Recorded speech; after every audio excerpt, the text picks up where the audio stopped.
One belief that I had to unlearn more than anything else is if I was the loudest and most persistent voice in the room, I was the best leader and advocate.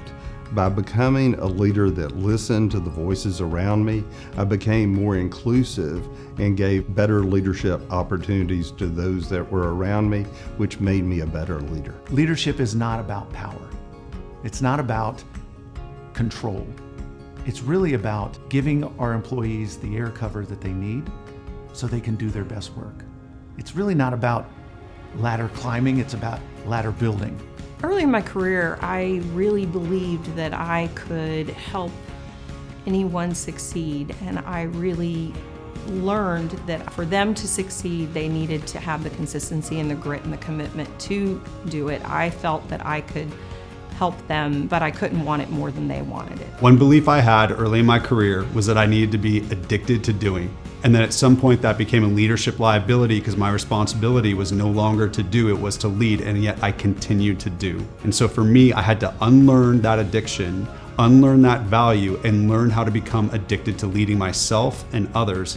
And it sounds simple, but it's not easy. A belief I held early in my career that I had to unlearn, and sometimes, unfortunately, unlearn the hard way, is that empathy and compassion for people can coexist with holding people accountable, and that being responsible as a leader was really about me figuring out how to be both compassionate and caring and supportive. But sometimes in leadership, you have to hold people accountable, and I had to relearn how to do that with the compassion that drives me. Not doing everything myself. When you start a business, and if you want to have a successful business, you can't do it all on your own. Rather, you got to surround yourself with really good people and collaborate, and doing that, you generally have the best outcome. One of the things I learned pretty early in my career was the importance of push versus pull communication. I was this is how it needs to be done and you need to do it. And I got a lot of pushback with that. Ever since I've learned about the importance of pull communication, it's allowed me to focus on what does this employee need to hit a goal? How do I motivate them? How do I coach them? And I found that employees are much more engaged and excited to hit goals when I use that type of communication. One belief that I had early in my career is that I needed to show up perfectly professional at all times. I often hid my vulnerability and I wasn't truly authentic and showing up fully. But what I've figured out over time is that those are truly assets. Once I started showing up fully as I truly am, I realized I was making better connections and became a leader that people actually wanted to follow. I was extremely focused on success in business, oftentimes at the expense of my personal balance. Over the last decade or so, I've thought more about, showing up more authentically as myself, rethinking the prioritization of my personal life and my family life. And what that ultimately does is allows us to be that much more effective at work, right, when we're balanced. A powerful shift that I've made to raise the bar for my leadership team is to really cultivate an AI-first mentality and how to use it with guardrails. We went into Q4. I ended up looking at the books and needing to lay off about 90% of my team members. I was proactive. I gave everyone about 5 or 6 weeks notice. I pulled money out of my retirement planning to make sure that I could pay them through that notice.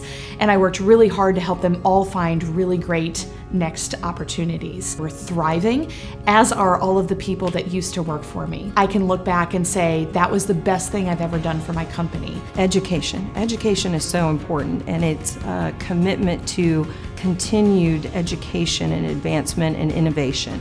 We have to be open to innovation, and by being open to innovation, that is openness to change, and being open to that is super important. I had the opportunity of attending an incredible conference. I came away with a decision to teach my team to become a team that said yes and not no because. We found ourselves figuring out how we shouldn't do a lot of things, but we weren't innovating and we weren't being creative enough to figure out how we could do more. Moving from doing it on my own versus empowerment. And what I mean by empowerment is surrounding yourself with great team members, giving them space to learn, to grow, and to collaborate. And by doing that, you have the best business outcome possible. One powerful shift that I've made to elevate my leadership team is recognizing that the whole organization lifts when your leaders lift. Rather than focusing on the work itself,